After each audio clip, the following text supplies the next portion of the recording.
Les 3 actes de foi, d'espérance et de charité, disait-il, renferment tout le bonheur de l'homme sur la terre. Si nous comprenions le bonheur que nous avons de pouvoir aimer Dieu, nous demeurerions immobiles dans l'extase. Plusieurs fois par heure, il proférait cette invocation « Mon Dieu, je vous aime ». Le seul bonheur que nous ayons sur la terre, c'est d'aimer Dieu et de savoir que Dieu nous aime. Quand nous recevons la Sainte Communion, nous recevons notre joie et notre bonheur. Il donnait de la foi cette définition. La foi, c'est quand on parle à Dieu comme on parlerait à un homme. Sans le Saint-Esprit, tout est froid, la ferveur se perd. Il ne faut jamais rebuter les pauvres. Si on ne peut pas leur donner, on prie Dieu d'inspirer aux autres de le faire.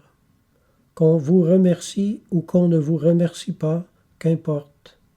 Il faut faire tout le bien que nous pouvons à tout le monde et n'attendre notre récompense que de Dieu seul. Et s'il vous arrive de nourrir des paresseux ou de secourir des voleurs, tant pis. Le pauvre sera jugé sur l'usage qu'il aura fait de votre aumône, et vous serez jugés sur l'aumône elle-même. Ceux qui travaillent le dimanche vendent leur âme aux démons, crucifient notre Seigneur et renoncent à leur baptême. Quand j'en vois qui charrient le dimanche, je pense qu'ils charrient leur âme en enfer. Voyez mes frères, les personnes qui entrent dans un bal laissent leur ange gardien à la porte et c'est un démon qui le remplace. Il ne faut pas que ces cabarets soient pleins et l'église vide, mais les cabarets vides et l'église pleine. Il faut que disparaisse l'ivrognerie qui met l'homme au-dessous de la bête et de la brute. Le cabaret, c'est la boutique du démon, l'école où l'enfer débite sa doctrine, le lieu où l'on vend les âmes, où les ménages se ruinent, où les santés s'altèrent. Et les 4 débitants d'Ars, l'un après l'autre, ferment leurs portes. 7 autres qui viendront s'installer par la suite devront aussi plier bagages sous peine de ruine. Prenez garde, si le blasphème règne dans votre maison, tout ira en périssant. Il disparut du vocabulaire des habitants d'Ars. Il fallut près de 15 ans d'efforts tenaces à M. Viennet pour que la destruction de l'ivraie fût effectuée totalement. Il était aussi exigeant pour lui-même qu'indulgent pour les autres. Il ne témoignait à personne froideur ni indifférence. Il avait toutes les prévenances et toutes les délicatesses. Il montrait en toutes circonstances une politesse toute trempée de charité, de cordialité, de sincérité, qui mettait chacun à l'aise. L'humilité, dans ses instructions, est aux vertus ce que la chaîne est au chapelet. Enlevez la chaîne, tous les grains s'échappent. Ôtez l'humilité, toutes les vertus disparaissent. Monsieur Viennet se rabaissait quand on tentait de l'élever et minimisait toujours son mérite. Parlant de soi, il faisait un emploi continuel du mot « pauvre ». Ma pauvre âme, ma pauvre vie, mes pauvres péchés. Quand, ouvrant une lettre, il trouvait au début quelque formule laudative, il la jetait tout de suite au feu. Le poète Jasmin, venu le voir à Ars, lui disait, en le quittant sur le seuil de la sacristie, « Je n'ai jamais vu Dieu de si près ». Ses mérites suréminents lui ayant valu enfin le don des miracles. Il aimait mieux la contradiction que l'approbation, la critique que l'éloge. Ceux qui nous humilient sont nos amis, et non ceux qui nous louent. Il avait le mépris de l'argent et n'en recevait que pour le distribuer. Il ne considérait l'argent venu par surcroît que comme instrument de salut et d'apostolat. M. Viennet n'avait jamais besoin de rien. Il se tuait à le répéter aux bonnes âmes de la paroisse qui s'inquiétaient de tout ce qui semblait lui faire défaut. Ce que le corps perd, l'âme le prend, et ce que le corps prend, l'âme le perd. Il ne lui accorde de nourriture que par nécessité absolue et toujours dans la proportion la plus réduite. Quand il voulait obtenir de Dieu des grâces notoires, le salut d'une âme en péril par exemple, il jeûnait complètement. Il a avoué être resté parfois 48 heures sans manger, n'avoir pris au cours d'une semaine que 3 repas. Ce qui met le démon en déroute, expliquait-il, c'est la privation dans la nourriture et dans le sommeil. Quand il avait pu dormir 2 heures, il estimait avoir donné assez de repos à son cadavre. Il endurait la toux, la fièvre, la soif, les douleurs de tête, les maux de dents, sans en rien laisser paraître. Il endurait tout pour la conversion de sa paroisse. Celui qui n'est pas prêt à tout souffrir et à dépendre en tout de la volonté de celui qu'il aime n'est pas digne d'être appelé ami de Dieu. Ça, c'est dans Imitation, 3e livre, verset 5. Et il goûtait pour récompense les privations de toutes les jouissances charnelles qu'il s'imposait, la très suave consolation de l'Esprit Saint. L'homme vraiment patient ne regarde pas de qui lui vient ce qu'il a à souffrir. Imitation 3.19. On lui écrivit des lettres grossières, on salit d'infâmes inscriptions les murs de son presbytère. Monsieur Vianney s'encourageait et se consolait ainsi. Quand on aura tout dit, il n'y aura plus rien à dire et l'on se taira. Les contradictions, enseignait-il, nous mettent au pied de la croix et la croix à la porte du ciel. Pour y arriver, il faut que nous soyons vilipendés, méprisés, broyés. Il ne faut jamais regarder d'où viennent les croix. Elles viennent de Dieu. C'est toujours Dieu qui nous donne ce moyen de lui prouver notre amour. Oh, quand le jour du jugement viendra, que nous serons heureux de nos malheurs, fiers de nos humiliations et riches de nos sacrifices. Je me réjouis dans le Seigneur de tout ce qu'il permet qu'on dise contre moi, parce que les condamnations du monde sont des bénédictions de Dieu. Qu'on le veuille ou non, il faut souffrir. Vous dites que c'est dur. Non, c'est doux, c'est consolant, c'est suave, c'est le bonheur. Seulement, il faut aimer en souffrant, il faut souffrir en aimant. Du tort que le saint homme lui portait, le diable a cherché à se venger en le tourmentant pendant 35 ans. Durant les premières années de son ministère, M. Vianney fut d'abord hanté de pensées de désespérance. Il régnait parfois dans son âme une amère désolation.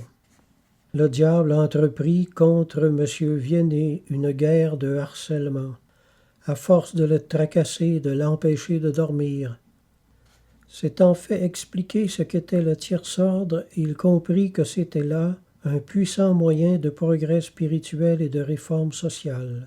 Et il demanda son affiliation. Il reçut l'habit en 1847. Établissez le tiers-ordre, recommandait-il au curé qui lui signalait les difficultés de leur ministère. Soignez-le bien, et vous verrez bientôt votre paroisse renouvelée.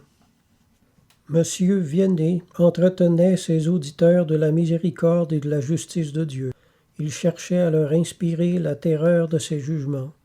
Il ouvrait tour à tour à leur regard les sombres profondeurs de l'enfer et les radieuses perfections du ciel. Il parlait des joies du juste et des malheurs du méchant, avec une surnaturelle éloquence. Il n'y avait pas un seul de ces catéchismes dans lequel il ne fût question de ruisseaux, de forêts, d'oiseaux, de fleurs, de rosées, de baumes, de parfums et de miel. Le discours poli ne flatte que les oreilles. Celui qui ne l'est pas se fait un chemin jusqu'au cœur. Saint Jérôme. Il répétait sans cesse, comme Saint Jean, « Mes enfants », et la foule l'écoutait comme un père vénéré. L'âme du saint passait dans celle de la foule. À 70 ans passés, n'ayant pas dormi 1 heure de sommeil tranquille, il se levait de son pauvre grabat, toussant, harassé, se tenant aux chaises, s'appuyant au mur. Il gagnait l'église et le confessionnal. Comme il aimait les pécheurs. Ceux qui ne voulaient pas quitter un état de damnation à rapporter un prêtre le trouvaient inflexible, refusaient l'absolution. Quand il avait observé chez ses pénitents des signes suffisants de contrition, il se montrait doux. La pénitence sacramentelle doit être médicinale. C'est ainsi qu'ayant observé que le respect humain est un péché très fréquent chez les hommes, il prescrivait volontiers pour pénitence à ses clients masculins d'accomplir publiquement dans leur ville des actes de dévotion, d'aller prier dans telle chapelle, de se montrer en tel endroit, le chapelet à la main. Perspicace de nature, il avait acquis par l'expérience une profonde connaissance du cœur humain. Il voyait tout de suite à quel genre de pécheur il avait affaire et quels conseils il aurait à lui donner pour sa conduite dans l'avenir. Le curé d'Ars improvisait la sagesse. J'étais confondu de lui voir ce calme, cette attention, cette présence d'esprit. Il avisait à tout, sans impatience, sans fatigue apparente, le cœur toujours ouvert, l'esprit toujours prompt, sa fragile personne sans cesse en activité.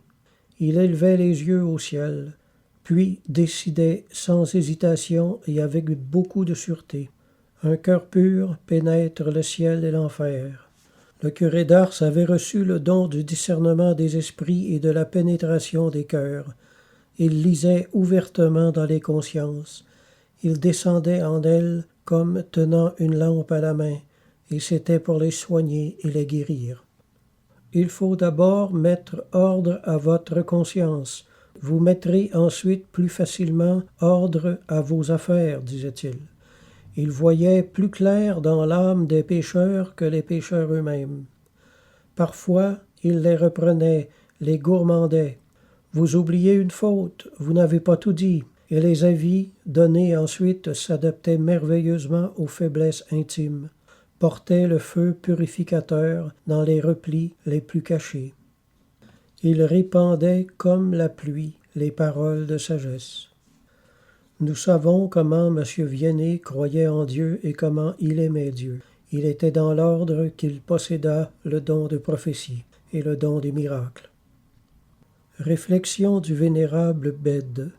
Faut-il s'étonner si celui qui obéit loyalement et fidèlement à l'auteur de toutes choses voit à son tour les créatures obéir à ses ordres et à ses désirs?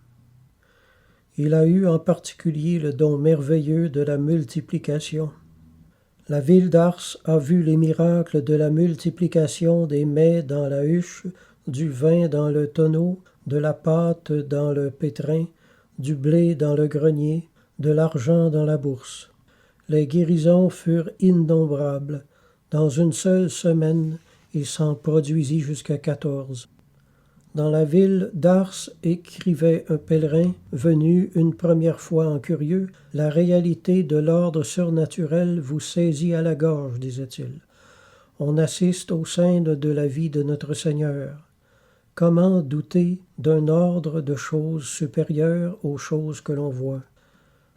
Il me paraît comme un flambeau allumé dans l'Église de Dieu pour éclairer les peuples et les ramener à la pureté et à la simplicité de l'Évangile. On comprend que Ars est devenu un lieu célèbre et que ce village qui ne comptait que 500 habitants ait joui d'un quasi universel renommée. Ce village eut des visiteurs de qualité. Ce sont des savants, des écrivains, comme Ernest Hello, qui vient consulter M. Vianney sur ses premiers ouvrages. Jasmin le poète, qui déclare « Je n'oublierai jamais cette tête sainte déjà de l'auréole des bienheureux, ce regard de feu, cette simplicité d'enfant. » Ainsi voyons-nous une fois de plus le curé d'Ars faire la stricte application dans sa conduite des préceptes de l'imitation, ce livre qu'il ne cessait de lire et de relire, et où il est dit « Rejetez tout ce qui passe, recherchez l'Éternel. » Méprisez les choses de la terre, aimez les choses du ciel.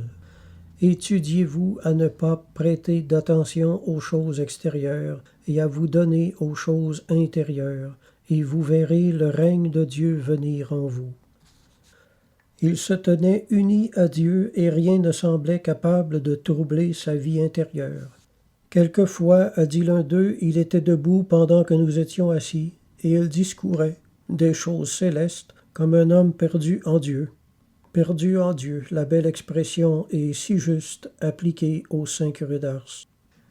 L'isolement du monde au milieu du monde. Cet homme qui, sans cesse, fut harcelé et en proie à la foule, était enclin à la solitude, et il en a eu soif toute sa vie. Il eût voulu s'en aller se cacher dans un petit coin pour y pleurer ses pauvres péchés.